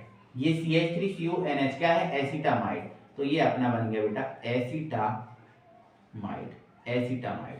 बोलो समझ में आया। तो देखो ये आपका फेनिल मतलब बेंजीन और ये एसिटामाइड, तो फेनिल एसिटामाइड बन गया, ठीक है। और देखो इसको एक दूसरे रूप में भी लिख सकते हैं, इसको बेटा ऐसे भी लिख सकते हो, इसको आप इस तरफ लिख दो, इसको आप इस तरफ लिख दो, मतलब C6H5 इसको हम CH3 की जगह लिख रहे हैं और ये CONH और C6H5 की जगह CH3 लिख रहे हैं, ऐसे भी लिख सकते हो इसको। तो अब ये देखो ये बेंजामाइड बन गया, क्या बन गया ये बेंजामाइड, और ये क्या बन गया मैथिल, तो ये मैथिल बेंजामाइड, ऐसे भी आप लिख सकते हो। देखो मैं ये कह रहा था दूसरे तरीके से आप कैसे कर सकते हो इसको। देखो ये मैं ये बताने की कोशिश कर रहा था, ये मैं H यहाँ बॉन्ड ऐसे लगा दे रहा हूँ, ठीक है। आप इसकी जगह CH3 ले सकते हो और यहाँ ले सकते हो NH2, ठीक है।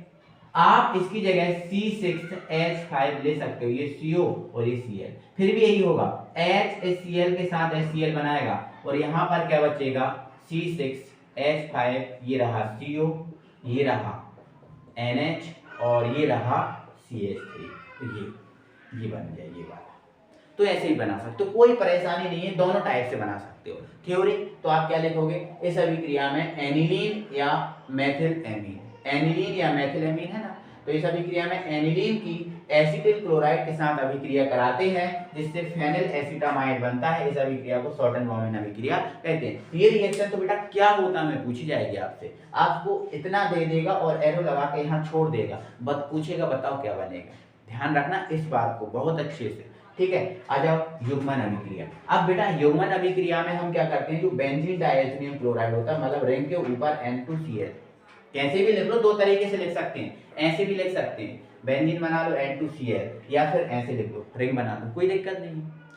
तो बेटा युग्मन अभिक्रिया में हम बेंजीन डायज़ोनियम क्लोराइड की फिनॉल के साथ अभिक्रिया कराते थे। किसके साथ? फिनॉल के साथ। लेकिन हमसे बोला बेटा एनिलीन की बताओ आप, तो देखो फिनॉल और एनिलीन दोनों की सेम है, चाहे फिनॉल की कराओ चाहे एनिलीन की कराओ, दोनों की सेम है। अंतर इतना है कि अगर आप फिनॉल लेते तो इसके ऊपर OH लेते, क्योंकि फिनॉल में रिंग के ऊपर OH होता है, लेकिन आप एनिलीन की करा रहे हो तो यहाँ NH2 ले रहे हो, तो यहाँ से आप क्या कर लोगे, इसका H ओपन, तो ये Cl और H मिलकर ये क्षार NaOH की उपस्थिति में क्रिया कराते हैं, क्षार NaOH, तो यहाँ पर HCl हो जाएगा बाहर। अब जो बचा बस उसको जोड़ दो, तो क्या बचा, हमारे पास रिंग बची, ये रही आपके पास रिंग, ये रहा हमारे पास N2, ये रिंग रही, ये N2 रहा। अब इससे ये वाली रिंग जुड़ेगी क्योंकि ये तो बाहर हो गया, तो इससे आप ये वाली रिंग जोड़ दो, ये वाली रिंग जोड़ दो, ठीक है। और यहाँ क्या है NH2, तो ये रहा NH2। ये थोड़ी रिंग जो है ना ये बड़ी बनाया करो थोड़ी, है ना, ये ध्यान रखना इस बात को, ये रिंग जो है इसके अंदर जो रिंग बनती है थोड़ी बड़ी बनाया करो, ठीक है ना। चलो अब बना क्या ये देखो, तो पैरा पे क्या है एमीन, तो आप लिख दो पैरा एमीन, ऐसे लिख दो, पी लिख दो, पी फॉर पैरा होता है ना, पैरा एमीन, ठीक है। अब ये डाई एजो बेंजीन है, तो डाई मतलब दो के लिए डाई, एन के लिए एजो, तो डाई एजो, और ये बेंजीन तो है, तो डाई एजो बेंजीन, ठीक है, ये करा सकते हो, है ना। और यही आप फिनॉल को, तो यहाँ पर आप OH हो जाएगा तो ये फिनॉल की हो जाएगी, तो वहाँ पैरा हाइड्रोक्सी आ जाता है, क्योंकि यहाँ एमीन है तो एमीन आ गया। अब OH को हाइड्रोक्सी बोलते हैं तो पैरा हाइड्रोक्सी आ जाता है, तो ये युग्मन अभिक्रिया, समझ में आएगा, ठीक है। अब एक और अंतिम अभिक्रिया जो है ना हमारी रह गई है, जिसका नाम है मस्टर्ड ऑयल अभिक्रिया। ये इस यूनिट की लास्ट अभिक्रिया है और इंपॉर्टेंट अभिक्रिया। आओ जरा देखो, देखो मस्टर्ड ऑयल अभिक्रिया, मस्टर्ड ऑयल अभिक्रिया में हम बेटा क्या करते हैं, प्राथमिक एमीन। अब प्राथमिक एमीन क्या होता है, तो देखो प्राथमिक एमीन कोई सा भी ले लो, R सिंगल बॉन्ड NH2, ये प्राथमिक एमीन, प्राथमिक एमीन की कार्बन डाइसल्फाइड मतलब CH2, ये कार्बन डाइसल्फाइड। इसको देखो हम ऐसा इसलिए लिखा है क्योंकि हम इसको तोड़ के लिखेंगे, C से कितने S जुड़े हैं, 2, तो C से 2 S जोड़ दो, S क्या डबल बॉन्ड होता है S के पास, क्योंकि S के देखो ऑक्सीजन परिवार का है, O के बाद S आता है, O पे भी 2 माइनस होता है, S पे भी 2 माइनस होता है। अब 2 माइनस होता है तो ये कितने बॉन्ड रखेगा, 2 रखेगा, ठीक है। चलो ठीक है, चलो अब CH2 के साथ अभिक्रिया कराते हैं जिससे एक मध्यवर्ती यौगिक बनेगा। अब देखो मध्यवर्ती यौगिक बनेगा मतलब ये इससे जुड़ेगा, मध्यवर्ती यौगिक तो तभी बनेगा जब ये इससे जुड़ेगा। अब बताओ क्या ये इससे अभी जुड़ सकता है, बोलो क्या ये इससे जुड़ सकता है, कभी नहीं जुड़ सकता। क्यों नहीं जुड़ सकता, क्योंकि ये भी बैलेंस है ये भी बैलेंस है, तो इसको अनबैलेंस करना पड़ेगा तब जुड़ेगा। तो क्या होगा, हम क्या करते हैं, इसका एक एच निकाल के इसको दे देते हैं, इसका जब एक एच निकाल के इसको दे देंगे तो ये अनबैलेंस हो जाएगा और ये भी अनबैलेंस हो जाएगा। कैसे देखो आप, अब देखना, ये देखो ये तो अनबैलेंस हो गया, एक एच निकल गया, तो ये क्या बचा, देखो S डबल बॉन्ड C, अब सिंगल बॉन्ड SH। अब यहाँ हम डबल बॉन्ड नहीं लगा सकते क्योंकि S की वैलेंसी 2 होती है, तो एक बॉन्ड इधर है और एक S के द्वारा मिला है, तो S की वैलेंसी तो पूरी हो गई। अब अनबैलेंस कौन हुआ, अब अनबैलेंस हो गया C, अनबैलेंस कौन होगा बेटा, C हो गया, ध्यान रखना। तो आप देखो इधर क्या होगा, अब जो अनबैलेंस हो गया C, तो मतलब C के पास एक बॉन्ड आ गया। अब जब C के पास एक बॉन्ड आ गया तो जो बचा हुआ है यहाँ वो हम यहाँ जोड़ देंगे, तो यहाँ क्या बचा है NH, NH से जोड़ेंगे, R से नहीं जोड़ेंगे क्योंकि R एक बॉन्ड रखता है। अगर यहाँ जोड़ देंगे तो R के पास देखो 2 बॉन्ड आ जाएंगे और अनबैलेंस होगा, ठीक है, इसलिए हम R से नहीं जोड़ेंगे, ये हम जोड़ेंगे किससे, NH से। तो पहले हम लिख देंगे जो NH जो बचा है वो, और फिर लिख देंगे R। ये बन गया है मध्यवर्ती यौगिक, मध्यवर्ती यौगिक। देखो ये लिखा था, इस अभिक्रिया में प्राथमिक एमीन की कार्बन डाइसल्फाइड के साथ अभिक्रिया कराते हैं जिससे मध्यवर्ती यौगिक बनता, बन गया। अब जो है इसकी हम मर्क्यूरिक क्लोराइड मतलब HgCl2, HgCl2 Cl2 से अभिक्रिया कराएंगे, ठीक है। तो एल्किल थायोआइसोसाइनाइड बनता है। देखो आप इधर जब इसके साथ रिएक्शन कराएंगे तो Cl किसको नहीं छोड़ता, H को नहीं छोड़ता। तो देखो H एक ये है और एक H ये है, तो Cl कितने हैं, दो Cl, इन दोनों H के साथ क्या बना लेंगे बेटा, 2HCl। H और Cl HCl बनाते हैं, तो ये दोनों HCl के साथ HCl बना लिए, ठीक है, बन गया। आगे देखो ध्यान से सुनना, अब HCl बन गया। अब जो S है, S वो Hg के साथ बाहर हो जाएगा, क्योंकि Hg पर 2 प्लस S पर 2 माइनस, तो ये HgS बन जाएगा। अब हमारे पास क्या बचा, देखो जो बचा वो लिख लो, ये हमारे पास बचा है R, ये रहा, ये N, ये C और ये S, तो ये S। तो देखो Nc तो क्या होता है, आइसोसाइनाइड, R होता है एल्किल, तो एल्किल आइसोसाइनाइड, बट S को क्या बोलते हैं, थायो, तो हम इसको बोल देंगे एल्किल थायो। देखो S आगे हो या पीछे वो दिक्कत नहीं है, थायो बोला जाता है। देखो हम लिखते हैं ना N, देखो हमने लिगेंड में एक वो पढ़ा था NCS, एल के SNC पढ़ा था ना, थायो आइसोसाइनाइड पढ़ा था ना, और एक पढ़ा था SCN, ठीक है, थायोसाइनाइड पढ़ा था ना। तो ये वही चीज है, S बस इसमें आगे लिखा होता है, इसमें पीछे लिखा है, कोई दिक्कत नहीं है ना। तो एल्किल है ना, ये होता है S थायो, और ये आइसोसाइनाइड है, आइसोसाइनाइड, तो ये बन चुका है ना। तो एल्किल थायो आइसोसाइनाइड बन गया, ये हमारी मस्टर्ड ऑयल अभिक्रिया, ठीक है। अब मस्टर्ड आपको सब समझ में आ रहा होगा, मस्टर्ड क्या है, तो मस्टर्ड सरसों का तेल होता है। मस्टर्ड क्या होता है, सरसों का तेल। तो मस्टर्ड ऑयल क्यों रखा गया है, देखो ये जो यौगिक बनता है ना एल्किल थायो आइसोसाइनाइड, इसकी जो गंध आती है वो सरसों के तेल के जैसी आती है, जैसे सरसों के तेल की गंध आती है ना, वैसी इसकी गंध आती है, इसीलिए इसको मस्टर्ड ऑयल अभिक्रिया बोला गया। तो अभिक्रियाओं की सीरीज में आपको इतनी अभिक्रियाएं इस यूनिट में बहुत बेहतरीन तरीके से कर लेना है, और अगर इनके बाद आप कोई अभिक्रिया ना करो तो हमें कोई परेशानी नहीं है, कोई दिक्कत नहीं है। एक रिएक्शन और हम बता दे रहे हैं, नोट लगा के इसको लिख लो, ठीक है। मेथिल एमीन या एनिलीन की नाइट्रस अम्ल HNO2 से क्रिया, बताओ भाई क्या बनेगा। देखो बेटा जब हम ये इससे रिएक्शन कराएंगे, HNO2 से रिएक्शन कराएंगे, तो देखो इसको हम तोड़कर लिख देंगे OH और NO। OH और NO लिख दिया हमने, इसको तोड़कर, इसको एक सेकंड अच्छे से लिख दे रहा है, HNO2 को तोड़कर लिख दिया हमने OH और NO, ठीक है। इसमें क्या होगा, देखो जब HNO2 की उपस्थिति में हम इसको गर्म करेंगे, क्या करेंगे, गर्म। तो देखो आप ये 2H है, 2H इस O के साथ क्या बनाएंगे, H2, क्या बनाएंगे बेटा, H2, इसको मिटा देते हैं, ये H2 बना दिया, H2 बन गया। अब एक N ये है और एक N, देखो जब गर्म करते तो गैसें बाहर निकलती हैं, तो ये जल वाष्प के रूप में निकल गया। अब ये N और ये N क्या बना के बाहर हो जाएगा, N2 बना के, मतलब नाइट्रोजन गैस। अब हमारे पास बचा CH3, उधर क्या बचा, OH, तो ये CH3 और ये OH। मतलब कहने का मतलब यह है, अगर एनिलीन की HNO2 नाइट्रस अम्ल, HNO2 नाइट्रस अम्ल होता है, तो अगर एनिलीन की नाइट्रस अम्ल से क्रिया कराएं तो एल्कोहल बनता है, ये मेथिल एल्कोहल बना। और इसी प्रकार अगर आप मेथिल एमीन ना लेके एनिलीन लेते तो फिनॉल बनता, तो क्या बनता, फिनॉल। तो आपको इसको बहुत अच्छे से याद रख लेना है, परेशानी तो इसमें होगी नहीं, ठीक है। बहुत अच्छे से याद रखना, ये यूनिट हमारी 1 शॉट में होती है समाप्त। भाई साहब कोई अगर दिक्कत हो, कोई परेशानी हो तो हमें बताना। तो बेटा आगे आपको थोड़ा सा और कुछ कवर करना है, तो आप देखो आपको कुछ स्क्रीनशॉट दिख रहे हैं आपको, ठीक है, ये दिख रहे होंगे। ये यहाँ पर जो इमेज लगी है जिसमें पहला क्वेश्चन दिख रहा होगा, अमोनिया की अपेक्षा मेथिल एमीन अधिक क्षारीय होता है, क्यों। तो देखो ये जो क्वेश्चन है, मैं जो वीडियो को स्टार्ट की थी मैं तभी समझा चुका हूँ, क्यों प्राथमिक एमीन अधिक क्षारीय होता है, क्यों कम होता है, क्या क्या, ये सारा कुछ मैं पहले ही समझा चुका हूँ। तो इसको मुझे लगता नहीं है कि आपको दिक्कत होगी, तो ये आप कवर करो, ठीक है। तो ये क्वेश्चन आप कवर कर लेना, इसमें ये पढ़ लेना। अब अमोनिया की अपेक्षा एनिलीन दुर्बल क्षारीय है, ये हम कर चुके हैं, ठीक है।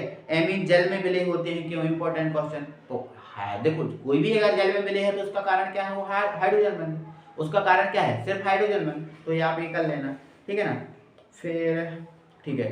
ये इस स्लाइड में भी क्वेश्चन दिख रहे हैं, अमोनिया मेथिल एमीन व एनिलीन की क्षारकता का क्रम, तो ये तो मैं पहले ही बता चुका हूँ तुम्हें, ये क्रम तो मैं आपको पहले ही बता चुका हूँ, ठीक है। फिर ये दिख रहे हैं कुछ क्वेश्चन, ठीक है। हाँ, ये सारे क्वेश्चन, ये दो आपको इस स्लाइड में भी जितने क्वेश्चन दिख रहे हैं, ये सारे क्वेश्चन आपको कंप्लीट करना बहुत अच्छे से, ठीक है। और इसी के साथ ये यूनिट है जो वो खत्म हो जाती है, ठीक है। इंपॉर्टेंट ये सारा कुछ है, 1 शॉट में हमने इसको खत्म किया है। वीडियो को बेटा ज़्यादा से ज़्यादा शेयर करना, क्योंकि वीडियो बनाने में बहुत मेहनत लगती है, तो वीडियो को ज़्यादा से ज़्यादा ना आपको शेयर करना है अपने फ्रेंड सर्कल में, ठीक है। ज़्यादा से ज़्यादा शेयर होगा तो उसमें हमारा फायदा होगा, ठीक है ना। तो भाई मिलते हैं फिर अगली वीडियो में, तब तक के लिए टाटा बाय बाय, जय हिंद।